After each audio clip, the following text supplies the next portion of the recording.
dari Kantor Kementerian Agama Kabupaten Kulon Progo dalam MPA, Mimbar Penyuluh Agama. Kali ini kami mengambil judul tentang umat Katolik tidak merayakan Natal sebelum Hari Raya Natal. Pemirsa, mungkin di antara pemirsa bertanya-tanya, mengapa ada perayaan Natal? Apakah di dalam Alkitab ada dalilnya atau ada ayatnya? Tidak. Secara alkitabiah, perayaan hari Natal yang dirayakan tanggal 20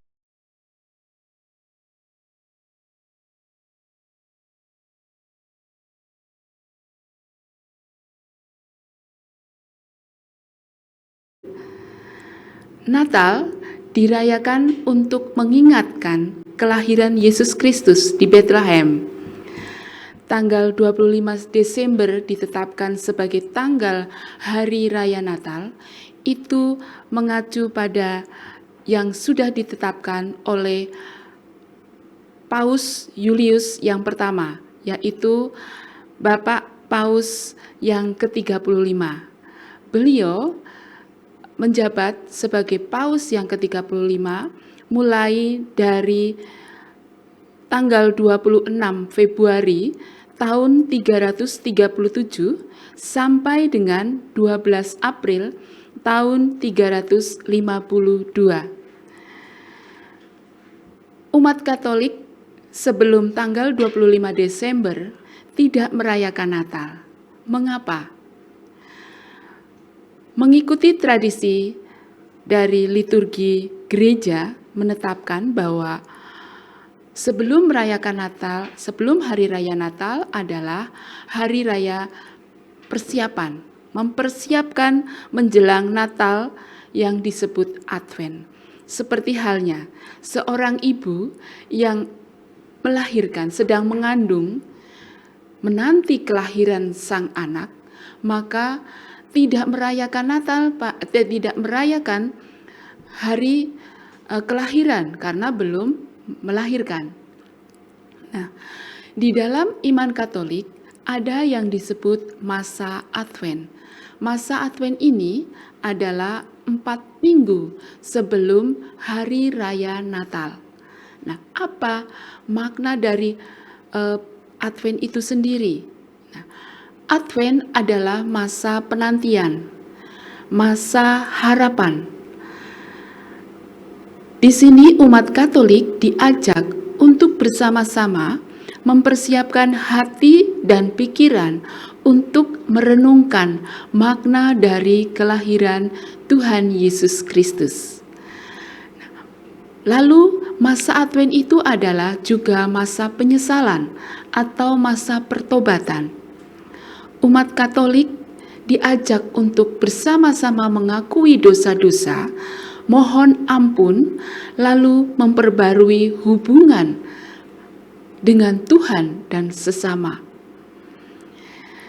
Nah, di dalam masa Advent ini, umat Katolik diajak bersama-sama merenungkan arti dari makna dari kelahiran Tuhan Yesus. Apa kegiatannya? Yaitu di setiap lingkungan-lingkungan, di setiap komunitas, atau mungkin di dalam gereja, itu ada dibentuk untuk bersama-sama merenungkan beberapa ayat-ayat di dalam kitab suci yang berhubungan dengan masa penantian dan masa pertobatan. Nah, di dalam masa Advent itu, biasanya saat bersama-sama merenungkan di gereja juga itu diawali dengan menyalakan lilin korona. Lilin korona itu ada 4 dan itu diletakkan di dalam sebuah lingkaran yang hijau. Hijau itu dari daun-daunan yang hidup. Karena apa?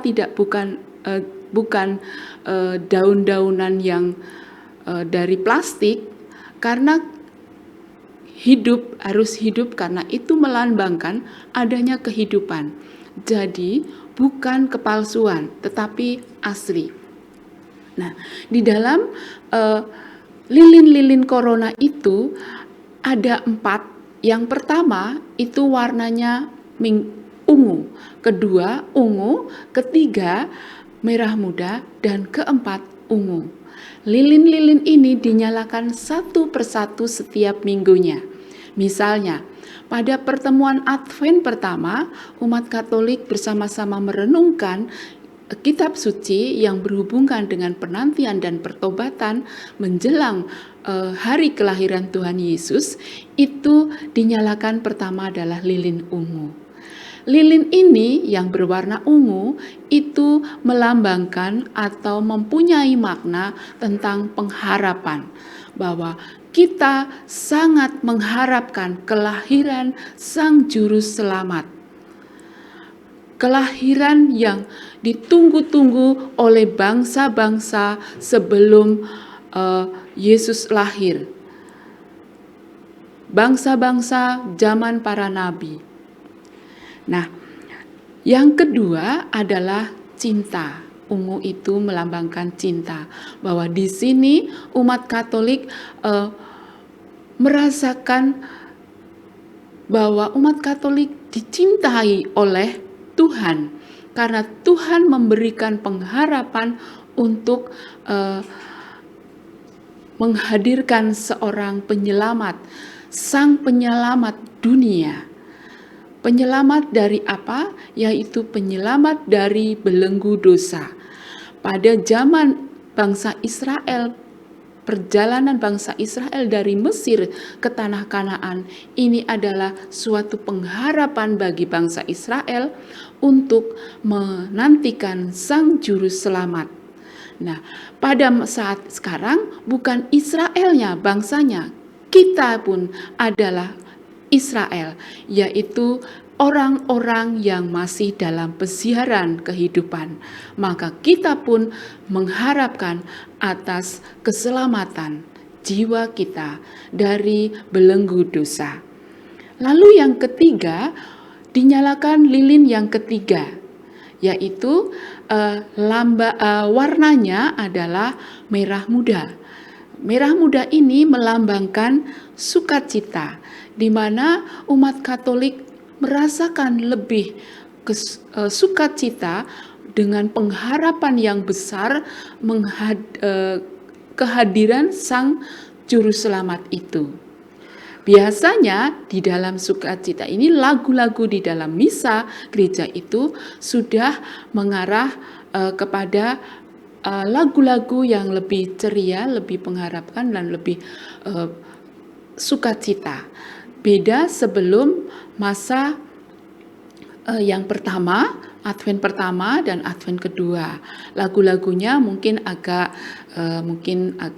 lebih kepada lebih agak-agak sedih ya. Nah, ini mengharapkan pengharapan juga, jadi pengharapan pengampunan, pengharapan sukacita dan sebagainya. Lalu yang keempat, minggu keempat, Advent yang keempat itu adalah ungu. Ungu ini juga melambangkan kedamaian. Sudah ada rasa kedamaian. Natal sudah mulai dekat. Natal sudah mulai dekat, biasanya ini adalah minggu keempat. Jadi pada Natal hari 4 minggu itu dipersiapkan untuk mempersiapkan hari kelahiran Tuhan Yesus. Mengapa kita memperingati hari kelahiran Tuhan Yesus? Bukankah Tuhan Yesus sudah lahir 20 abad yang lalu, bahkan sudah naik ke surga? Nah, peristiwa kelahiran Tuhan Yesus itu kita jangan mengartikan secara hurufiah. Kelahiran Tuhan Yesus, kita manusia masih di dalam pesiaran kehidupan. Tujuan manusia adalah keselamatan jiwa kita dalam akhir zaman.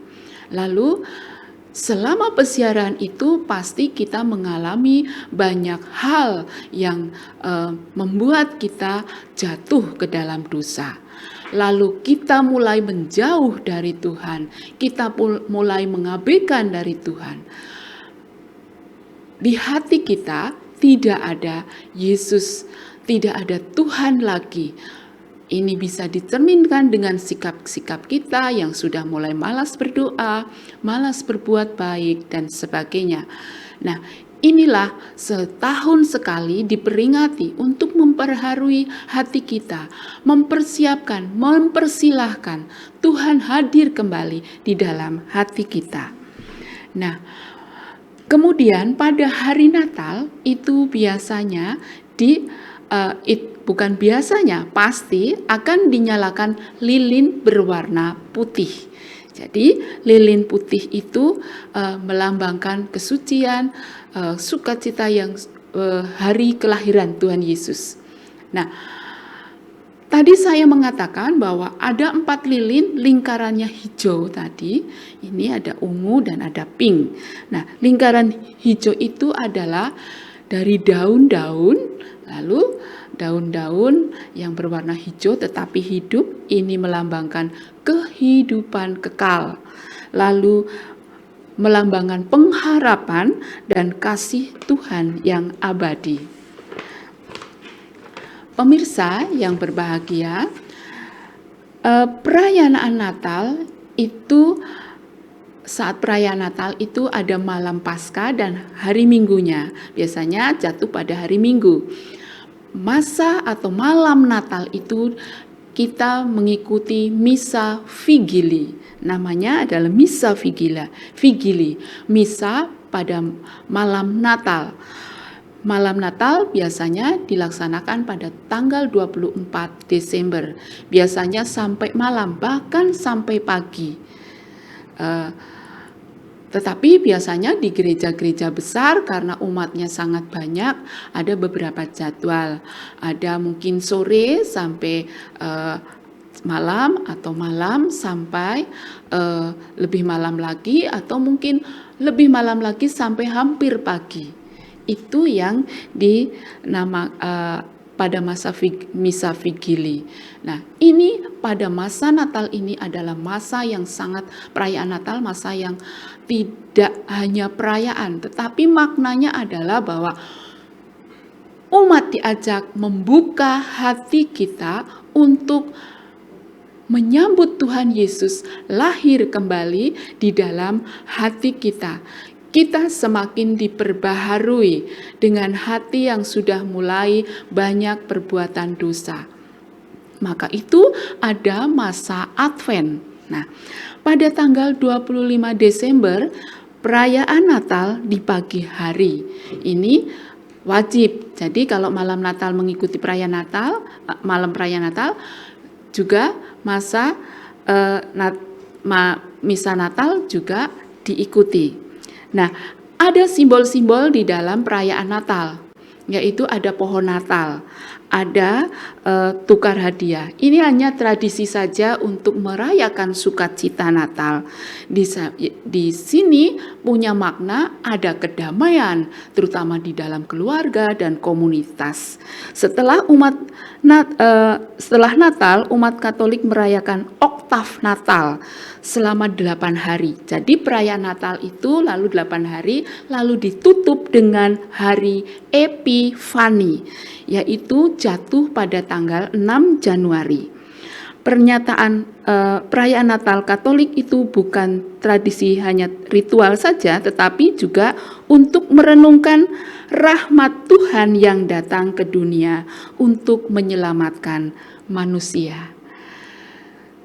Terima kasih atas perhatiannya. Semoga apa yang kami sampaikan sungguh menjadi kekayaan bagi kita, pengetahuan mengapa umat Katolik tidak merayakan Natal sebelum Hari Raya Natal. Terima kasih, selamat berjumpa kembali, berkah dalam.